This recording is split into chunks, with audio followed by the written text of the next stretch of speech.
ধন্যবাদ মাননীয় স্পিকার।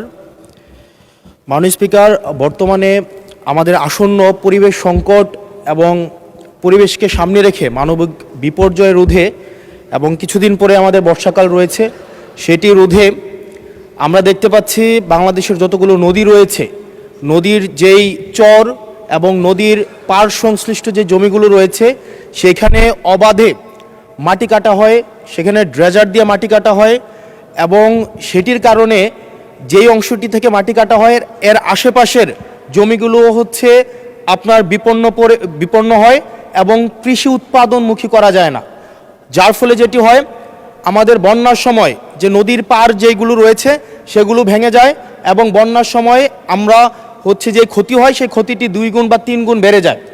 সেজন্য মাননীয় মন্ত্রী মহোদয়ের কাছে আমার প্রশ্ন হচ্ছে, আমাদের এই পরিবেশ সংকট বিবেচনায় আমাদের সামনে বর্ষাকাল রয়েছে, সেটি বিবেচনায় মাটি কাটা বন্ধে, ড্রেজার বন্ধে আপনারা কি পদক্ষেপ নিয়েছেন এবং দেখা যায় একটা মামলা দেওয়া হলে একদিনের মধ্যে কোর্ট থেকে জামিন নিয়ে আবার তাদের মাটি কাটা ব্যবসা শুরু করে দেয়।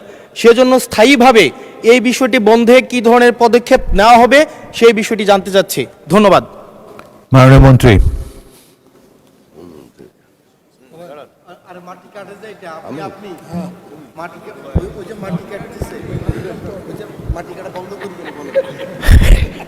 মাননীয় স্পিকার, আপনাকে ধন্যবাদ।